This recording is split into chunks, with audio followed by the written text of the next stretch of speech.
Hello YouTube, Slacker Stacker here. You know, I've been watching some videos lately, and one stood out to me, and it was put out by a good friend of mine, Centuri. He used to be Silver Centurion, now he is Centauri Sylvia. Anyway, I'll try to put a link to his channel in the descriptions below. But anyway, he came out with a video, of course, giving all glory to God, which is what you're supposed to do. So, I mean, he is a religious man, and I've really enjoyed his channel lately. But what I wanted to touch on was that this video was about something good that happened. I mean, so many times now you turn on the TV and all you have is pain and suffering. You know, everything going on in the White House, everything going on in politically, you know, Afghanistan, and soldiers dying in Afghanistan and people dying there.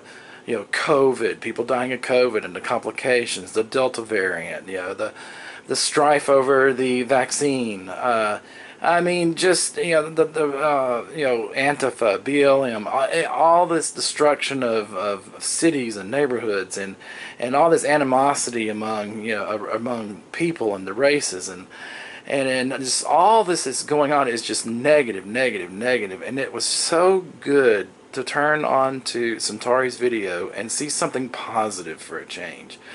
And he was talking about how a little old lady, she had fallen or tripped and was hurt, and a friend of hers came and found him and said, "Oh, my friend is hurt, can you help us?"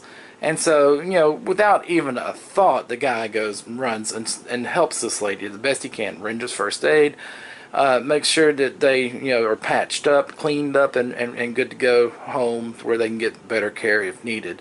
And he described what they said, as far as, "Oh, you're just an angel. Oh, God, you're God sent." And it was just a very good story. He said, if you've ever felt that feeling, you know what I mean. You know what it's like to be for God to work through you and to do things through you. He says you'll know what that means.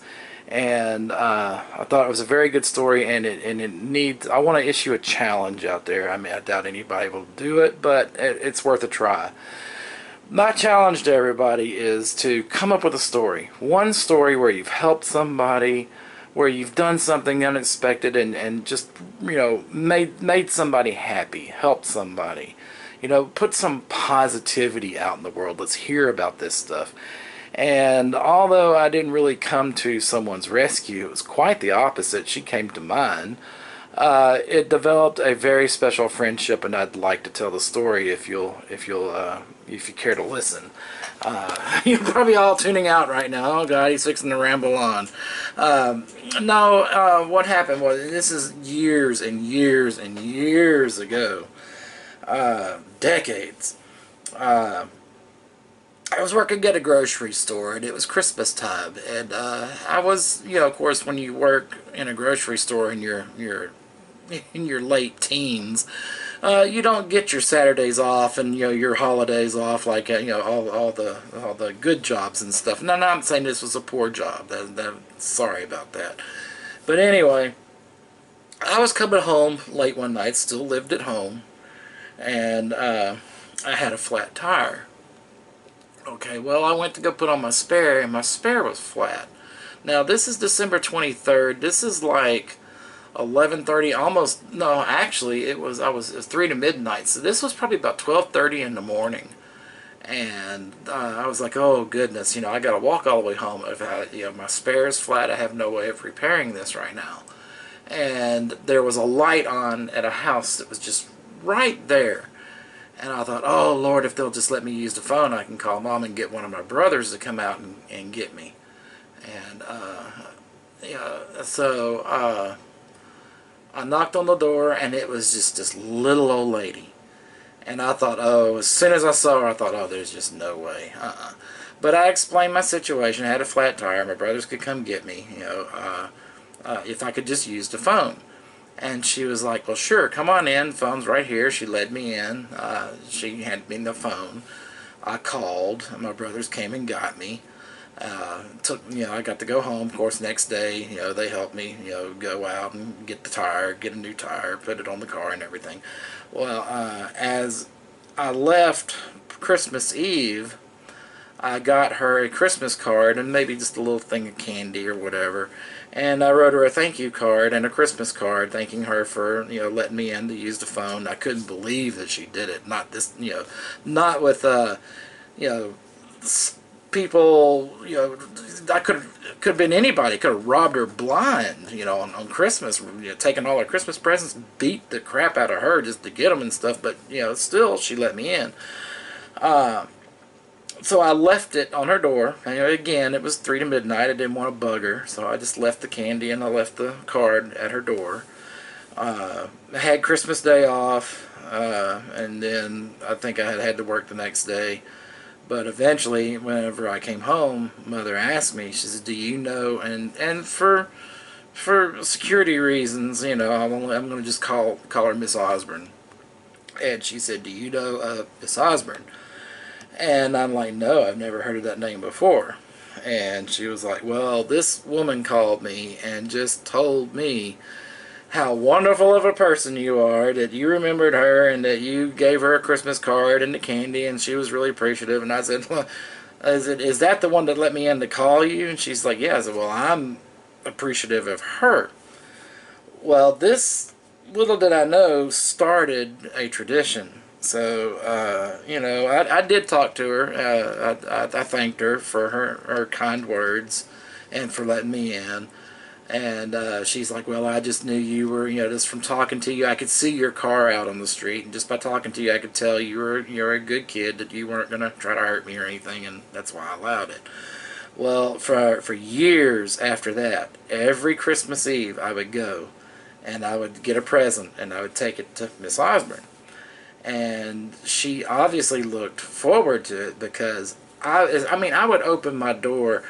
I wouldn't even have my foot on the pavement yet that she didn't have that door open and was, oh, here's my Christmas friend, here's my Christmas friend, come on in, this is my Christmas friend. And so I'd go in, and she would have, like a cake or something, some pastry or something that she had baked, and she was baking, or cookies or something, because her family was coming in. And it was Christmas time, and we would sit, we would visit, we'd eat the cake, and we'd talk and just have an exchange gifts, and we would have a good time. Well, the first year that I went back, she got me some gloves, and I'll never forget it. It was so cold. She says, well, I was thinking about that night that you had to, fight that tire and how cold it was. I got you some gloves, and I still have them. These gloves have been with them, and these things, this was before I got my electronic job, which that was 20-something years. It's probably about, these gloves are probably a good 30 years old. and I'll never get rid of them because they came from Miss Osborne, and it was every year. I would pull in, there's my Christmas friend, and I'd go in, and she told me that her son and some of her family were furious at her for letting me in there that night, because, of course, she didn't know me.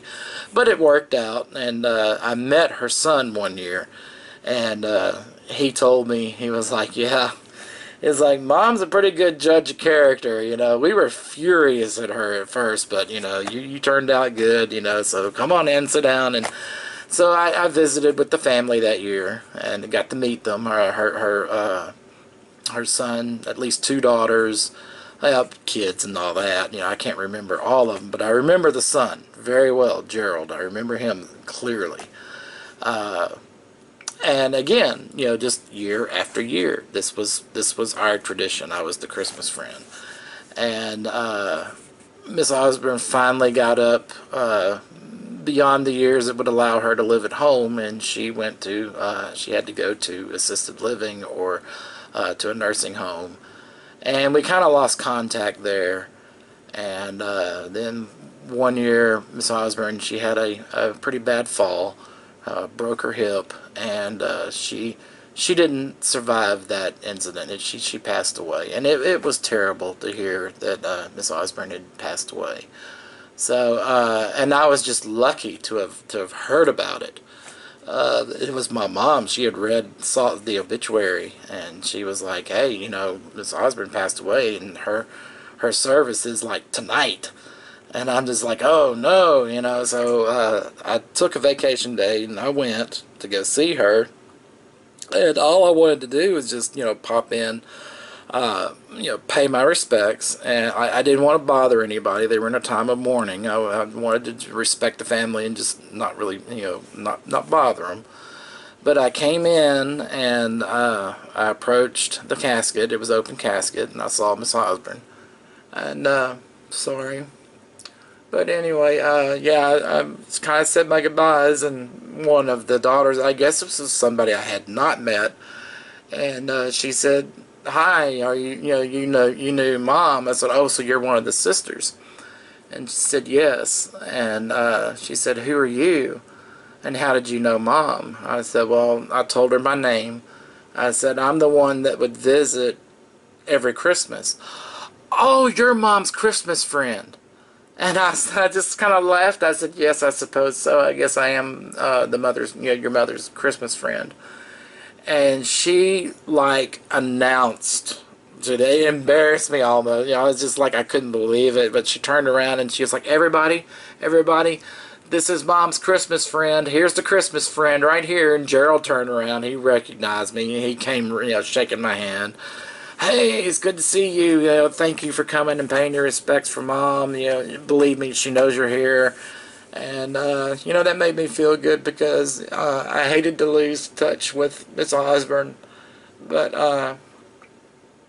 it was amazing. I mean, it was like when I went in, I was like this age-old friend with the family. And it was a good feeling. It really was. It was a good feeling.